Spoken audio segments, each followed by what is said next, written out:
Hey guys, welcome to this week's podcast episode. And for all you financial enthusiasts out there, I've got Audrey Faust, MBA. She's a business financial coach. Today's talk is going to be all about mindset, profitability, finance, and it's going to be a great discussion. And I'm happy to welcome Audrey to the show. Welcome, Audrey. Thank you. Thanks for having me. I appreciate it. Yeah. So start off by telling us about your background and how you can help the audience. I'm sure I've been in the finance world, accounting world for over 25 years, mainly helping small businesses. I started with a done for you service where I was working in accounting and CFO work. And now I've kind of transitioned over into coaching small business owners to understand the financial part of their business and also conquer that pesky mindset that tends to get in the way. Yeah, I really love that. And so, we'll talk about first thing, because you talked about mindset, and I'm always fascinated with the strategies that people use for optimal performance. So, talk about integrating transformation with financial strategies. Okay. Well, money mindset is what I often focus on, and many business owners have a mindset around money that was ingrained in them when they were young. And through my neurocoaching certification, I learned that we have 80,000 thoughts per day. 95% of those come from our subconscious, and our subconscious was formed when we were a child. So prior to the age 7. So we carry around all the things we heard and saw from when we were a child that focuses around money. So depending on what your family upbringing was, you bring all of that stuff with you moving forward, and it can hinder your business decisions without you knowing it. Yeah. And what are some of the most common feelings, thoughts, perceptions around money that sabotage entrepreneurs? One of the most common ones is that you have to work hard for your money. So that is one of the most common things, mindsets that people have to overcome. I myself had to overcome that. I remember as a child, my mother would say, we work hard for our money. And in turn, my brain internalized that as I have to work hard for my money. So working hard for your money, especially when you're an entrepreneur or business owner, leads to burnout, right? Because then you just think work, work, work, work, work, and I'm going to make more money and more money and more money. And that's not always true, right? Sometimes you just need to work smarter instead of harder. I love, yeah, that was my follow-up question. I was like, well, if you don't work harder, then how do you?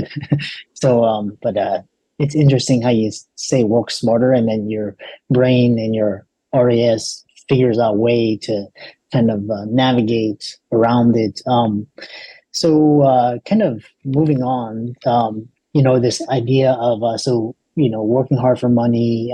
What about the feelings of guilt and shame around money? What are some common perceptions around these feelings and how it hinders entrepreneurs? Well, especially female entrepreneurs, because we're actually the first generation of women that could have access to money. Female business owners could not get a business loan before 1988. Females in general could not get a credit card before 1974. So being the first generation we put shame and guilt on ourselves as women because we don't know, right? Or we put shame and guilt around ourselves as business owners because we don't know, because we were never taught, right? You went to school I know your audience is lawyers and physicians. You went to school to be a physician or a lawyer. You really weren't taught the business part of it, the financial business part of your business. So it's, harder to but you think you should know. I come across so many, especially women, they're like, I think I should know this, but how would you know if you were never taught it, right? Yeah, and it's quite interesting because in med school, we're just taught to be the best med students and the best doctors, and and then not really taught about money. But it's really interesting if you look at 10 years, 15 years out, the best, the most, the I hate to say richest ones were not necessarily the smartest ones. They just learn different things, what to do with their money, as opposed to working just hard, as you talked about. So, kind of moving on, we kind of talked about mindset. The next question is, so this this aspect of financial literacy, and you talk about breaking free and empowering women. What is that? How do you do it? What does it look like? When I coach women, I break it down into simple, make it simple, right? A lot of women or people in general get afraid of the numbers. They don't even know what to look at. They don't know how to read financial statements. They don't know why they should read financial statements. So they're not reading them at all. And your financial statements actually tell a story about your business. I always say it could be a nightmare or it could be a fairy tale, but you don't know what it is if you're never looking at them. So, or you don't understand them. So the way I help them is understand the financial part of their business, and I create a blueprint with my clients, my one-on-one clients. We create this blueprint that gives them the clarity they need and just makes it so simple to look at this like one page blueprint. There's just like, oh, now I get it. Like, here's where all the money's going. And, it's not just like a profit loss statement. It is that plus more. Like, how much do you want to make? How much do you want to bring home? Like, we factor all those things in. So, we go from here to there. This is where you are. This is where you want to go. And then we figure out how they're going to get there. So, and it's all in the numbers, right? And most of the people I work with want to scale and grow their business. So you need to kind of understand where you're at to get where you're going, right? Get where you want to go, and make it all work out financially. Yeah. The other kind of a follow up, because you're talking about all the numbers and you talk about the path to profitability. And so, talk about what the key components of this path is and how to get confident in finance, especially for female entrepreneurs. So the path to profitability is a 3-stage process. One, I work on the mindset. Next, we work on the plan and the blueprint. And then third, we work on understanding all the financial pieces of your business.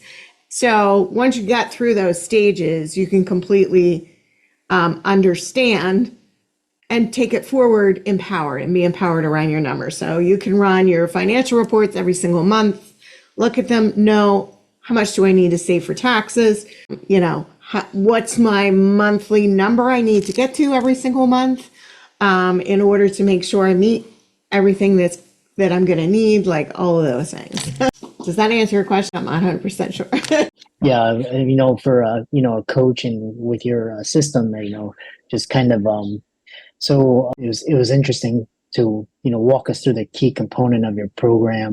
What kind of next is, what advice would you give to women entrepreneurs who are just starting their journey, and what should they be looking at, focusing on? Tell us more. Yeah. So first of all, don't be afraid of the numbers, right? And educate yourself around them. Second of all, if you're just starting out, make sure you keep it separate. So many business owners I talked to in the very beginning, they're commingling their personal money with their business money and their personal credit cards with their business credit cards. A simple thing you can do to keep it straightforward if you're just starting out is get a business credit card and get a business bank account, and make sure it's separate. So you're not kind of commingling personal and business and running personal business expenses through your business and all the other things. That way, like if it's that clear and you have the bank account and the credit card, I'm only putting business expenses here, I'm only using this account for business expenses. It makes your life so much easier than like coming to the end of the year and trying to figure out what was business, what was personal, what was, and trying to figure out like you're going to miss something or several things if you do it that commingle things. Plus, it's also a liability issue. If you create an LLC to protect yourself from like lawsuits and things like that personally, if you start commingling the funds between personal and business, it nullifies the legal part of that LLC. So there's that too. Yeah, very interesting. Let's see here. Talk about, I think we have around, 3, 4 minutes. Talk about, this idea of, checking in like almost like a dial, like always checking in, and how much more successful business owners are if they look at their financials monthly or weekly, even daily. Yeah, so there's a statistic from the Small Business Organization that businesses are 80% more successful if they're looking at their financials on a monthly basis. And I had somebody ask me once, well, what if I look at them every day or every week? Does that make me even more successful? And I thought about that question for a while, and I was like, well, really, you're not getting the entire picture if you need to look at 1 month at a time, and then 1 quarter at a time, and then 1 year at a time, right? And then compare it to the prior year.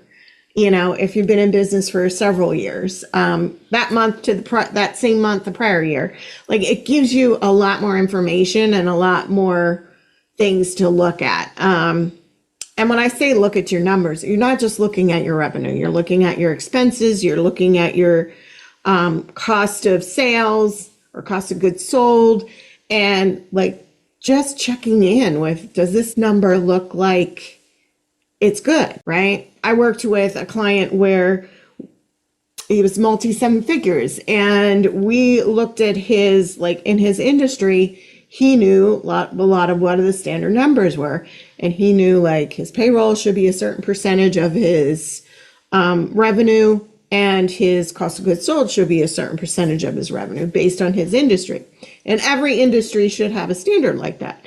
So when we looked at that, we saw his cost of goods sold was above industry standard, and his payroll was actually a little bit below of industry standards. So we worked really hard to bring down his cost of goods sold, and I think we reduced it by like 20%. It was crazy. And then he actually hired a little more staff because he didn't want his staff running away because they were getting worked too hard based on his revenue. So, I mean, those are types of things that when you look at your numbers and you know your industry standards, like you can make decisions for your business. Yeah.